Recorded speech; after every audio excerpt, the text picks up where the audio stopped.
क्या बीटीएस बार बार इंडियन आर्मीज को इग्नोर कर रहे हैं? क्या बीटीएस कभी इंडिया आने ही नहीं वाले? ये सारे सवाल मैं नहीं कर रही, बल्कि वो इंडियन आर्मीज कर रही हैं जो इतनी बेसब्री से बीटीएस के इंडिया आने का इंतज़ार कर रही थी। वो इंडियन आर्मीज इसके अंदर आप आते हैं, मैं आती हूँ एंड हम सभी लोग आते हैं जो इतने टाइम से चाहते थे कि बीटीएस इंडिया आए। लेकिन बीटीएस ने हम सभी का दिल तोड़ दिया है एंड इस समय इंडियन बीटीएस आर्मीज को बहुत बुरा लग रहा है। तो रिसेंटली टूर की डेट्स अनाउंस करी गई जहाँ पर इंडिया का नाम नहीं था एंड ये कुछ ऐसा था जो बहुत अनएक्सपेक्टेड था, क्योंकि इंडियन बीटीएस आर्मीज उम्मीद करके बैठी थी कि इंडिया तो होगा ही।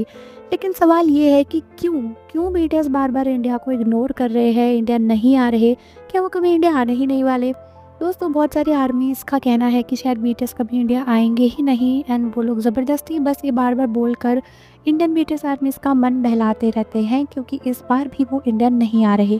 लेकिन ऐसा नहीं है, हो सकता है कि बीटीएस 2027 में इंडिया आने वाले हो, क्योंकि ऑलरेडी बीटीएस ने अपने इस नोटिफिकेशन में लिखा है कि अभी और भी जगह अनाउंस होने वाली हैं।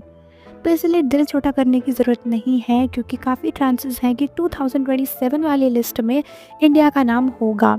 लेकिन हाँ, फ़िलहाल ये बड़ा डिसअपॉइंटमेंट है कि 2026 में पूरे साल में इतनी जगह जाएंगे बट इंडिया नहीं आएंगे, क्योंकि इंडिया एक ऐसी जगह थी जहाँ पिछले 10 साल से बीटीएस मेंबर्स नहीं आए एंड बहुत सारी आर्मीज़ उनका इंतज़ार कर रही हैं। इवन वी ने भी अपने लाइफ में कहा था कि वो इंडिया आने वाले हैं। तो अभी बीटीएस का एंड हाइप का ये अनाउंसमेंट इंडियन आर्मीज़ को बहुत ही वियर्ड लग रहा है। कई सारे आर्मीज़ बहुत गुस्सा है एंड उनका कहना है कि उन्हें बहुत डिसअपॉइंटेड फील हो रहा है, क्योंकि वो पूरी प्लानिंग करके बैठी थी 2026 के लिए और ये कुछ ऐसा हुआ है जो बहुत अनएक्सपेक्टेड है।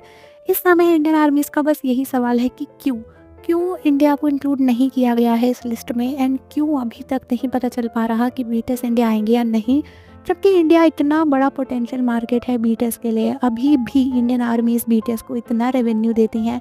इनफैक्ट रिसेंटली मुंबई में जो इवेंट हुआ वो इतना ज़्यादा हाई सक्सेस था एंड उसके बाद आर्मीज़ को लग रहा था कि अब तो कॉन्सर्ट होगा ही, लेकिन पूरा साल पूरा 26 निकल जाएगा और बीटीएस इंडिया नहीं आएंगे। ये बात आर्मीज़ को बहुत ही बुरी लग रही है। आप लोग भी अपने व्यूज़ कमेंट्स में बताओ। जाने से पहले मिलते हैं आपसे अगली वीडियो के साथ।